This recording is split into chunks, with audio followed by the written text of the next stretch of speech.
মানে ওই মেয়েটা সবসময় আমার হাজবেন্ডের সঙ্গ কামনা করে, এর আগেও এরকম করেছে। একটা জায়গায় জোর করে অনুজকে মানে নাইট স্টে করতে হয়েছিল বাধ্য হয়ে অনুজকে একটা অন্য লোকের বাড়িতে।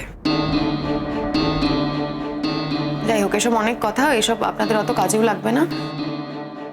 কিন্তু কি বলুন তো, মেয়েটা সবসময় এটাই করে। তো ফাইনালি যেটা হলো, ওরাও ওখানে ছিল, আমিও ওখানেই ছিলাম। তো রাত্রিবেলায় অনুজের কাছে একটা ফোন আসে, আর অনুজ সেই ফোনটা পেয়ে হোটেল থেকে বেরিয়ে যায়। আর আমার বদ্ধমূল ধারণা যে গুড্ডি ফোনটা করেছিল, কারণ গুড্ডির ফোন না এলে অন্য কোনো ফোনে অনুজ ওইভাবে মাঝরাতে হোটেল ছেড়ে বেরিয়ে যাবে না। কিন্তু ফোন নাম্বার তো ট্র্যাক করা যায়, তাহলে আপনারা একদম শিওর হয়ে যেতে পারতেন। তখন তো একদম হাতে নাতে ডিরেক্টলি ধরা পড়ে যেত। কি করে ফোনটা ট্র্যাক করব আপনি বলুন? ফোনটা তো সুইচ অফ, ফোনটা তো অন নেই যে ট্র্যাক করা যাবে, কিছুই তো করা যাচ্ছে না। আর তাছাড়া ও না ডাকলে মানে ওর ফোন ছাড়া অনুজ ওভাবে হোটেল থেকে বেরোবে না, কারণ ওখানে তো অনুজ কাউকেই চেনে না ওকে বাদ দিয়ে। হ্যাঁ, এটা তো একদমই জাস্টিফাইড। সবটাই জাস্টিফাইড স্যার। দেখুন, ওই হানিমুনে গিয়েই কিন্তু অনুজ মিসিং হয়েছে। আমার মেয়ে তো কোনোদিনও কোনো কমপ্লেন করেনি, কোনোদিনও কিচ্ছু বলেনি, এত সাফার করেছে কিচ্ছু বলেনি কোনোদিনও। এখন আমার মেয়ের দেওয়ালে পিঠটা ঠেকে গেছে, তাই কমপ্লেন করতে এসেছি। আর শ্বশুর বাড়িতে যে চাপে আছে, মানে শ্বশুর বাড়ির বেশিরভাগ লোকই ওই মেয়েটিকে সাপোর্ট করে। তো সাপোর্টই যখন করে, তখন বিয়েটা কেন ভাঙতে গেল স্যার? থাকলেই তো হতো, ডিভোর্সটা কেন করলো? আর আমার মেয়েকেই বা কেন বিয়ে করতে গেল? আমার মেয়েকে তো আমি অন্য কোনো জায়গায় বিয়ে দিতেই পারতাম না স্যার। হ্যাঁ, সে তো বটেই। বলছি যে মা, এত ইরেভিলেন্ট কথা বলার তো দরকার নেই। আমরা যে কারণে এসেছি, যে কমপ্লেনটা করতে এসেছি সেটা করি না। দেখুন, এখনো পর্যন্ত, এতদিন পর্যন্ত এখানে আসার পরও কিন্তু অনুজের কোনো ট্রেস পাওয়া যায়নি, ওকে ট্র্যাক করতে পারিনি। আর ওই মেয়েটা এখানে এসে থেকে সবার আইওয়াশ করে যাচ্ছে, মানে এমন একটা উদ্যোগ নিয়ে অনুজকে খোঁজার চেষ্টা করছে যেটা ওর করারই কথা নয়। যেন পুলিশদেরও নিজের মতো কন্ট্রোল করবে, এমনই ওর আধিপত্য। কিন্তু এই আধিপত্য মেনে নেওয়ার তো কোনো কারণ নেই, আমিও মেনে নিচ্ছি না, সেই জন্যই আপনার কাছে এসেছি। আপনি একটি কমপ্লেন লেটার লিখুন। সে আমি লিখে দিচ্ছি, কিন্তু আপনাকে আমি মানে সিরিয়াসলি বলছি, ওই গুড্ডি মেয়েটিকে নিয়ে, মানে ওই মেয়েটিকে নিয়ে আপনি ভালো করে ইন্টারোগেট করবেন, তাহলেই কিন্তু আপনার কাছে পুরোটা ক্লিয়ার হয়ে যাবে, আপনি সব জানতে পারবেন। এটা আমার কথা কেউ বিশ্বাসই করছে না। হ্যাঁ, পুলিশ অফিসাররা অনেক খোঁজার চেষ্টা করেছে, কিন্তু দেখুন স্যার, এটা কিন্তু খড়ের গাদায় ছুঁচ খোঁজার মতন হয়ে গেছে।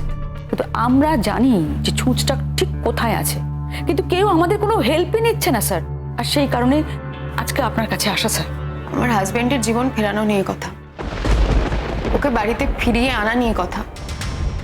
সেই জন্য আমাকে কঠিন হতে হবে বই কি, কই এতদিন তো আমি কিছু করিনি, কিন্তু এখন আমি বাধ্য হচ্ছি। ওই মেয়েটা আমাকে বাধ্য করেছে একটা ড্রাস্টিক ডিসিশন নিতে। আমি কি করব বলুন তো? আমার তো সত্যি আর কোনো উপায় নেই। আর ও যদি সত্যিই অপরাধটা করে থাকে, তাহলে ওর শাস্তি পাওয়াটা উচিত। এটা সত্যি করে থাকে মানে? এছাড়া কি হতে পারে তুমি বলো?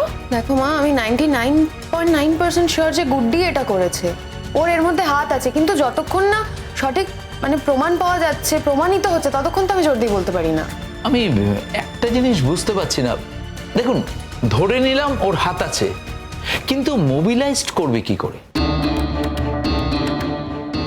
লোকজন কারা যারা ওর কথা শুনে এসে ওই সিনিয়র একজন পুলিশ অফিসারকে ধরে নিয়ে চলে যাবে? তাহলে কি ওই মেয়েটি কোনো দুষ্কৃতী চক্রের সঙ্গে জড়িয়ে আছে? 100 বার আছে, নিশ্চয়ই আছে। আমার ধারণা যারা ওকে কিডন্যাপ করে নিয়ে গেছিল তাদের কারোর সাথে ওর আবার যোগাযোগ হয়েছে। এরকম ধারণার কারণ কোনো প্রমাণ আছে আপনার কাছে?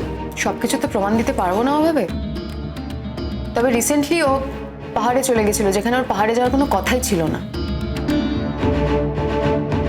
আর পাহাড়ে যেতে চেয়েছিল ওদের সাথে যোগাযোগ করার জন্যই, এটা আমি এখন বুঝতে পারছি, কারণ ও জানতো যে ওর পাহাড়ে গেলে আর কোনো বিপদ হবে না। দেখুন, আপনাকে আমি সবটা বললাম, আপনি আমার থেকে সব ধরনের সহযোগিতা পাবেন, কিন্তু কাজটা তো আপনাকেই করতে হবে। একটি মেয়ে আরেকটি মেয়ের এভাবে ক্ষতি করবে সেটা কি মেনে নেওয়া যায়? সত্যি কথা বলতে ও তো আমার ক্ষতি করেনি, ও করেছে আমার হাজবেন্ডের ক্ষতি। হাজবেন্ডের ক্ষতি করেছে মানে? ওকে যে আর কোনোদিনও ফিরে পাবো কিনা সেটাও তো বুঝতে পারছি না শিরিন। মা, না শিরিন, আমি কথার কথা বলছি। দেখো, ক্ষতির পরিমাণটা যে কতটা সেটা তো আমরা এখান থেকে বুঝতে পারছি না। আর দেখো শিরিন, ও যে একা নেই সেটা তো শিওর, কিন্তু এত কিছুর পরেও তাদের সঙ্গে যোগাযোগ রাখছে, এটা তো বাড়ির লোকেদের ক্ষতি হয়ে যেতে পারে না? স্যার স্যার প্লিজ, এটা আমার রিকোয়েস্ট, আপনি প্রমাণ করে দিন যে ওই অনুজকে তুলে নিয়ে গেছে। এইবার ওর ভালো মানুষের মুখোশটা না টেনে ছিঁড়ে ফেলে দেওয়ার সময় হয়ে এসেছে। স্যার প্লিজ, আমি রিকোয়েস্ট করছি, আমার এই রিকোয়েস্টটা প্লিজ রাখুন। দেখুন, এটা ওর জীবন মরণ সমস্যা। নিশ্চয়ই আমি আমার মতো করে চেষ্টা করব, সাধ্য মতো চেষ্টা করব। আপনার যে জীবন মরণ নির্ভর করছে সেটা তো আমি বুঝতেই পারছি। নতুন বিয়ে হয়েছে আপনার, জীবন সম্পর্কে কত প্ল্যান। এখন যদি হঠাৎ করে এরকম একটা ঘটনা ঘটে তাহলে? আপনারা প্লিজ স্যার, প্লিজ রিকোয়েস্ট করছি, একটু ভালো করে দেখুন। নিশ্চয়ই ভালো করে দেখব। দেখুন, উনি যদি জীবিত থাকেন আমরা যেমন ভাবেই হোক ওনাকে ফিরিয়ে আনবো। জীবিত থাকে মানে কি বলছেন আপনি এগুলো? দেখুন, ওটা একটা কথার কথা, আপনাদের নিজেদের লোক, আপনাদের তো ইমোশনে লাগবেই। কিন্তু আপনারা এসে আমাকে বলছেন যে গুড্ডি নামে মেয়েটি দুষ্কৃতীদের দ্বারা ওই স্যার অনুজ চ্যাটার্জিকে কিডন্যাপ করেছে। দেখুন, ওরা যদি সত্যি কিডন্যাপ করে থাকে তাহলে এই সম্ভাবনাটা কিন্তু উড়িয়ে দেওয়া যায় না যে ওরা ওর চরম ক্ষতি করতে চাইবে।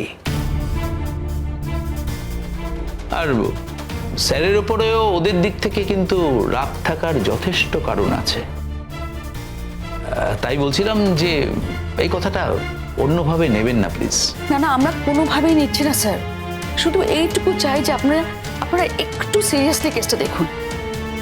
দেখুন, অনেক ভরসা নিয়ে যাচ্ছি, আমরা চাই আমার মেয়েটার জাস্টিস পাক, একটু ন্যায় বিচার পাক, ব্যাস সেইটুকুই। 100 বার আমরা তদন্ত করে কেসটা কোর্টে পাঠাবো। ঠিক আছে, আসুন। Thank you. ঠিক আছে, নমস্কার। আমরা সমস্ত কলেজকে একসঙ্গে করব। আমরা তরুণ প্রজন্মের প্রতিনিধিদেরও একসঙ্গে করব। আমরা প্রয়োজনে রাজপথে নামবো। আমরা দুষ্কৃতীদের কাছে দাবি জানাবো অনুজ চ্যাটার্জির মুক্তির জন্য। আমরা প্রয়োজনে দেশ নেতাদের কাছে যাব তো? অনুজ চ্যাটার্জি, আমরা তোমার সঙ্গে আছি, সঙ্গে আছি, সঙ্গে আছি। এটুকুই তো চাই, আর কিচ্ছু চাই না। আজ থেকে এই লড়াইটা আমাদের সম্মিলিত লড়াই। আমরা নিজেরা এই লড়াইটা লড়বো, আমাদের দায়িত্ববোধ থেকে এই লড়াইটা লড়বো। সবাই একসঙ্গে বলো, যে কোনো শর্তেই আমরা অনুজ চ্যাটার্জিকে খুঁজে বার করবই।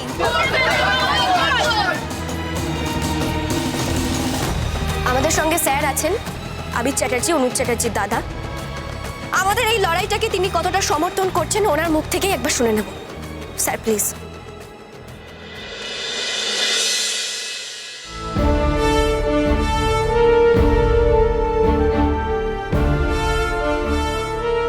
আমি এখানে আসার আগে জানতাম না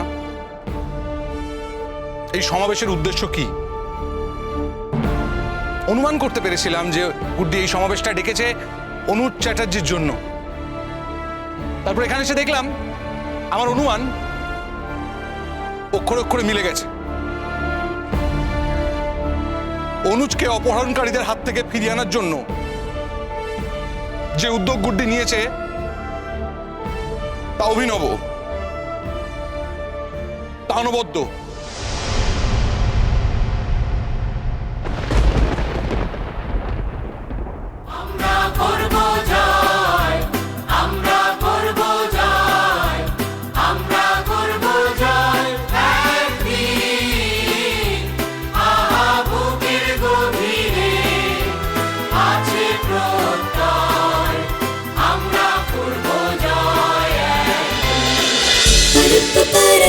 गुड्डी गुड्डी